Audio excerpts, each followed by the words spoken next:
questions that ever kind of get at this topic are kind of already addressed with the way we do things, like drawing that terminal ray, creating the right triangle, and knowing a squared plus b squared equals c squared to kind of figure it out.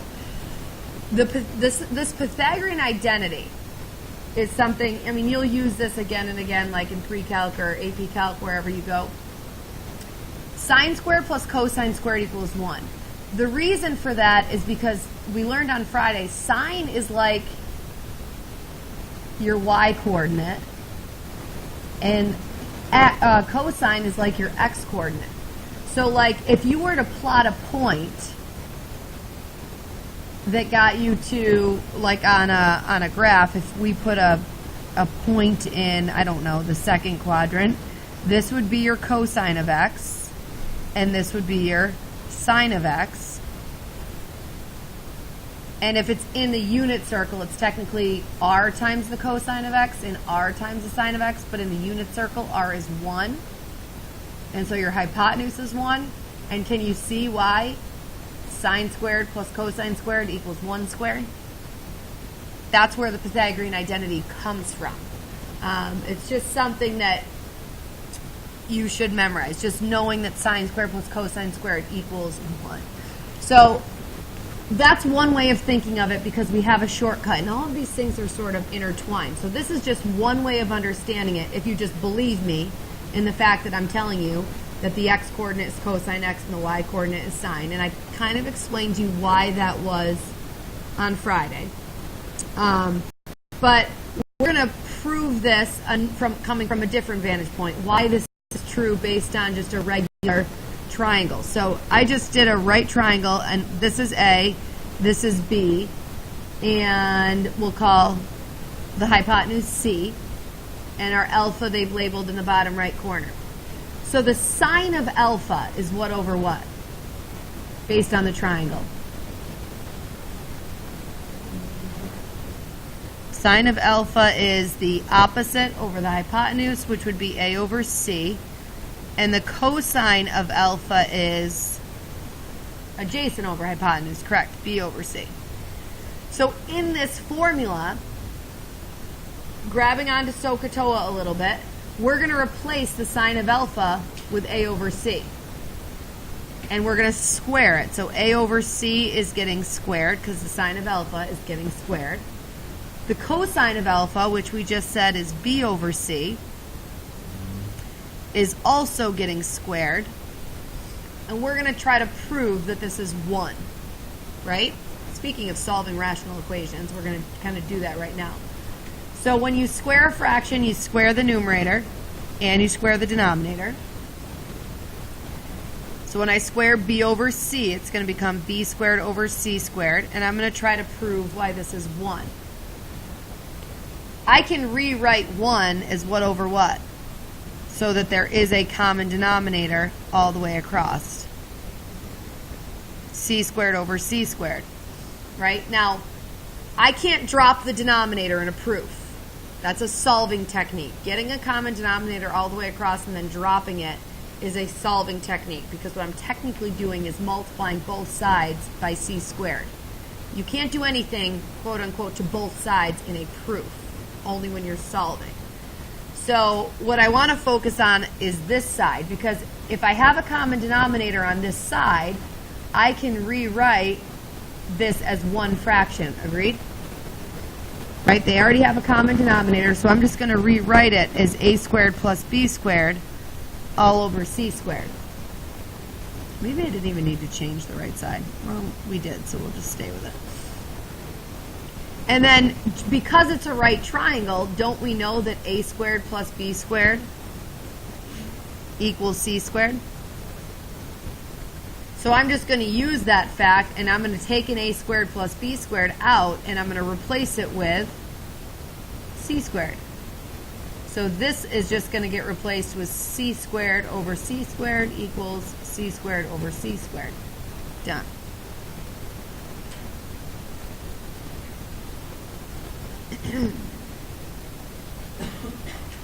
So it just more sheds some light on why this is true, which brings us back to why this is true again.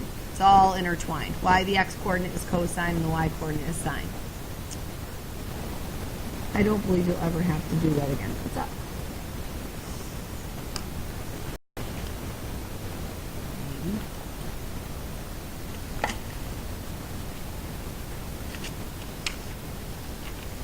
Is that what we did? I think oh yeah, I think that's right. Okay, so that's really it. I don't believe you'll ever have to do that proof, but it's just trying to shed some more light on the reason behind all of this.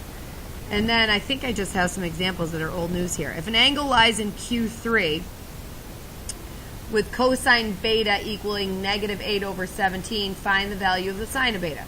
Draw it.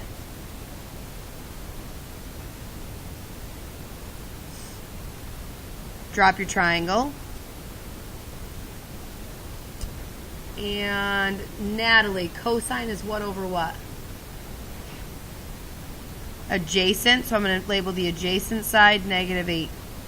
The hypotenuse over hypotenuse 17. The Pythagorean triple, hopefully you know you're getting more familiar with these. What should that be? 15 plus or minus, which one? Negative. If you don't know your 8, 15, 17 trio yet, the Pythagorean theorem, 8 squared plus what squared equals 17 squared will get you there. And then find the value of sine. Sine is what over what?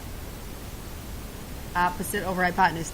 This might actually be the exact same problem that was on your homework last night, right? Okay. And this is what I'm kind of referring to when I say, I don't know, I can't decide whether or not I want to completely drop this thing in general. Because that is still the way I'm always going to do it. But I just want to show you, because sine squared plus cosine squared should always equal 1, there's another way of doing it. Since this Pythagorean identity is what we're kind of just, bringing our attention to, if you know that sine squared plus cosine squared equals 1, you could always solve it using that equation, if you prefer. The cosine is negative 8 over 17, so I can plug that in for cosine and square it, and then I can just solve the equation. Negative 8 over 17 squared is going to be 64 over, what's 17 squared? What is it? 289. And then I would subtract 64 over 289 from both sides. Now when I do that, I'm going to think of this as 289 over 289 minus 64 over 289. Do you follow that? 1, I'm just going to consider 289 over 289 minus 64 over 289. So 289 minus 64 puts me where? 225, you said? So 225 over 289. And then to solve for sine x, which is what they're asking me to find the value of, I take the square root of both sides. So the sine of x equals plus or minus, because that's just what we do in math anytime we take the square root of both sides. And when you take the square root of a fraction, square root of numerator, square root of denominator. So the square root of 225 is 15 on the top, and the square root of 289 is 17 for your denominator. We still have to make the decision if it's plus or minus. And we're still going to make that decision based on being in quadrant 3. Should sine be positive or negative in quadrant 3? Negative. So we're going to hold on to the negative and say that sine of x equals negative 15 over 17. So I guess the reason I always come back to this technique, drawing the triangle, is because it works for like 18 different styles of trig questions, whereas this is only going to work in certain cases. Like, this is not going to work necessarily if you're just given a point, right? Like, if you plot the point if they ever give you a point, instead of giving you what the cosine value is, maybe they give you a point. The point is always going to create the triangle, is always going to bring you back to the Pythagorean theorem, a squared plus b squared c squared, and the SOHCAHTOA stuff. The point's not really going to help you do this. So this isn't conducive to as many scenarios as this one. And so I'm a believer of just like doing what works in the most circumstances possible. But I didn't want to not show you that because it's in the curriculum somehow. Haley.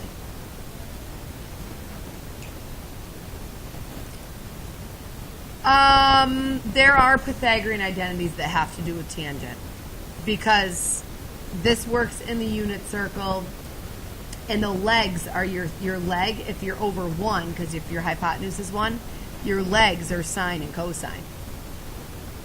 So you don't really have the opportunity to use there are Pythagorean triples that are Pythagorean identities that involve tangent. They're just not in Algebra 2. Okay. If an angle has a sine value of 4/5, what are the possible cosine values of the angle? So, the new way of doing this, sine squared x plus cosine squared x equals 1. If the sine value is 4/5, I'm just going to replace the sine with 4/5 and square it. And then I'm just going to solve for the possible cosine values. Same thing I did above. Square it. 16 over 25.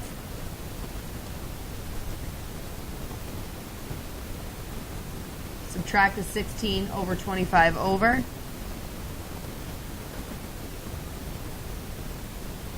So 25 25ths minus 16 25ths leaves me with 9 25ths. And then square root both sides. So the cosine x equals plus or minus 3/5. And this one leaves it at what are the possibilities, because they did not give us any information regarding what quadrant we might be in. We could be in the first quadrant or we could be in the second. I know that because sine is positive, right? If sine is positive, I have to be in the first or the second. If I'm in the first quadrant, then I would have kept the positive 3/5 for the cosine. If I was in the second quadrant, though, I would have to take the negative, and so they kind of left it wide open. What are the possible cosine values? Because we did not get it narrowed down to what quadrant we were in. Do you follow? Okay? Again, if I didn't know this, I know the sine is a positive, so I could draw it in the first or second quadrant. I really don't know which one to draw it in, but I could draw it, and if the sine value, which is opposite over hypotenuse, I would do the Pythagorean theorem. I would figure out the 3. I would then do adjacent over hypotenuse to get the possible cosine values. Like, it still can be done a different way. Any questions?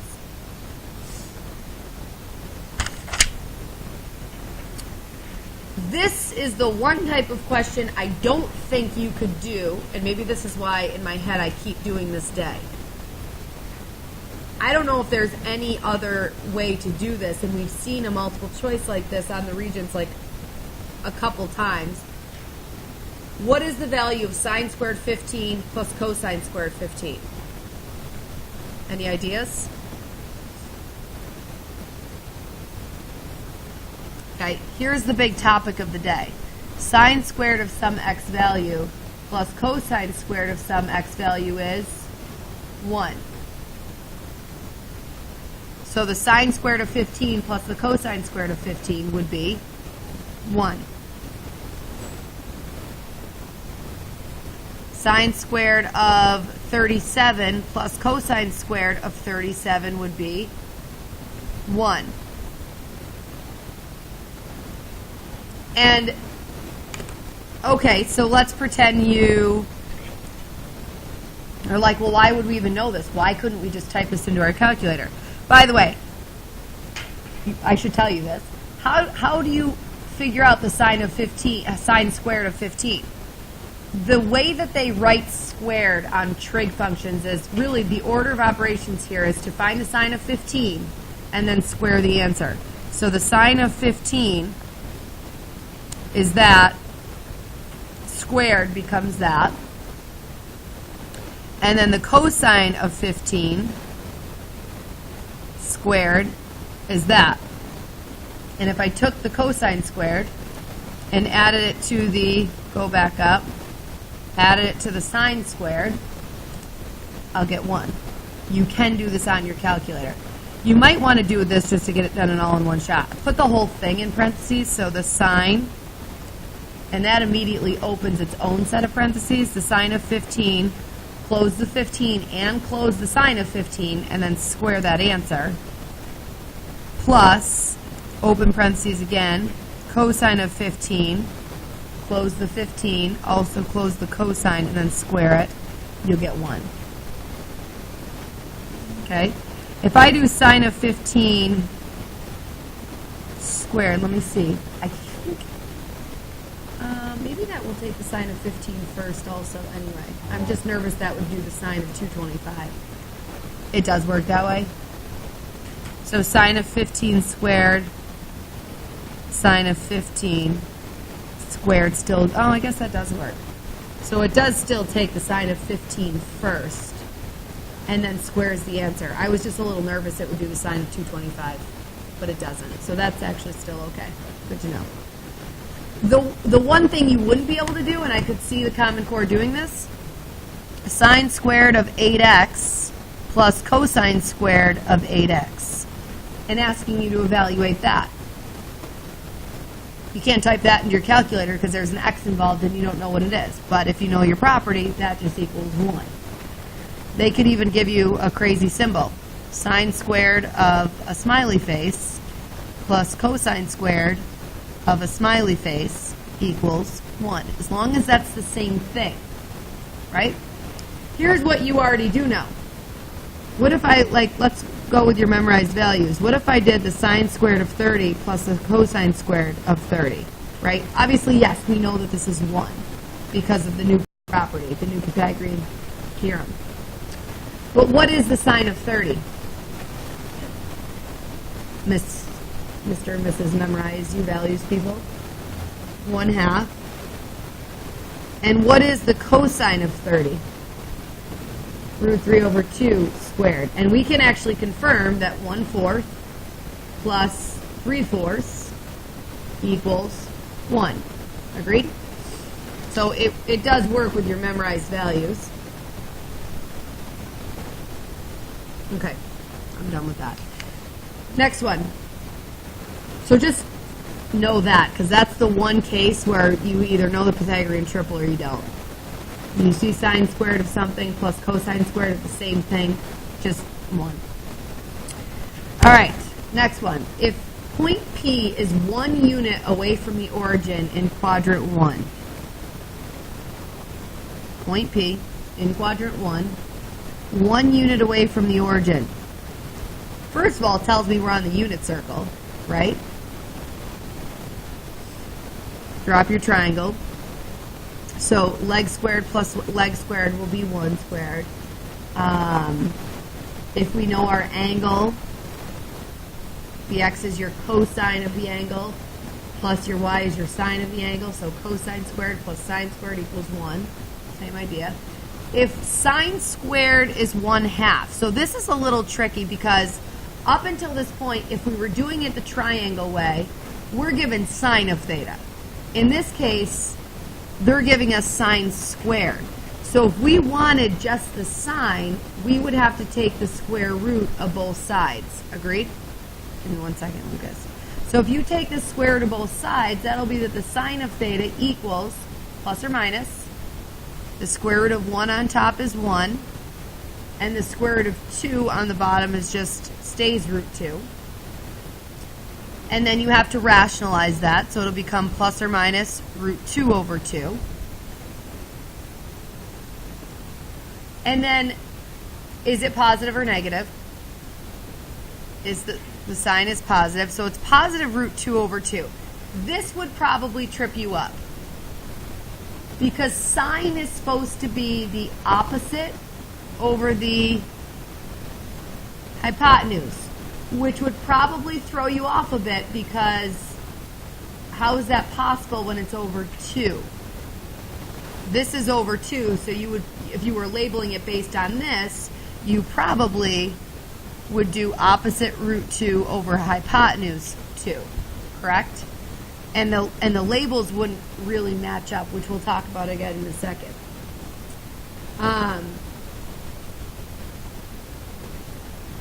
But anyway, there's like a couple different things I've got floating around in my head. If you were to find the coordinates of P, truthfully, what I would probably do, in light of what we're learning right now, is sine squared plus cosine squared equals 1.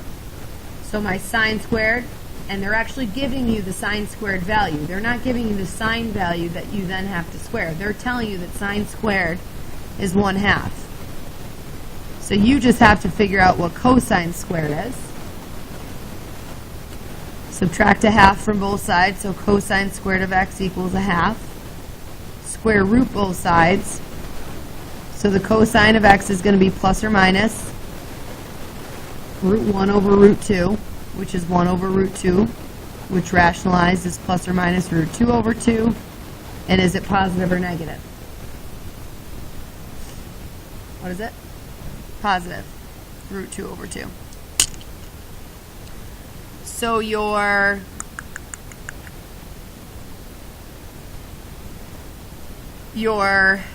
points are r cosine and r sine.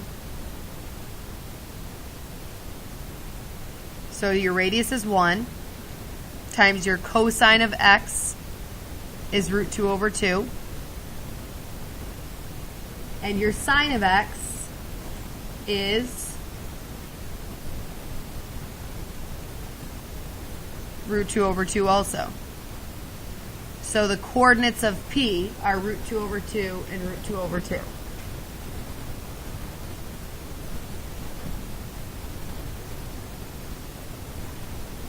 So because they told you that it's 1 unit away, yet your sine value is opposite over hypotenuse, here's what I will tell you. If you did it this way, and you did opposite over hypotenuse, and then you did your Pythagorean theorem, and you would also get that this is root 2, since they're telling you that your point P is 1 unit away, something's wrong, right? It's just that this triangle, it's similar to this triangle, it's just a bigger size. So if you wanted to make that 1 just to be conducive to that, you would just divide everything by 2. Because then it would still be the same ratio as opposite over hypotenuse, simplifying down to root 2 over 2. So you could get away with it, then 2 over 2 would make that hypotenuse 1, and then your coordinates would be the same. Root 2 over 2 is your x coordinate, root 2 over 2 is your y coordinate. Okie doke. And then last one. Point P, located, you have 1 minute, no problem. 9 units from the origin in Q1. 9 units. Point P. Drop your triangle. What is the value of A? When you do your x coordinate, we do r cosine theta, r sine theta. Yes? So what's the value of A? R. And R is? What? No. 9. R stands for radius. So this is 9 cosine theta and 9 sine theta. So A is 9. It's a weird question. It seems like too obvious, and it is, but I've seen that before, and I just want to get that out there. All right. You need your homework? Oh, it's done. You can see it, Noah.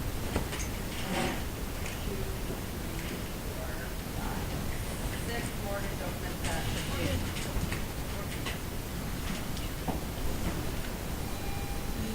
7 for you guys.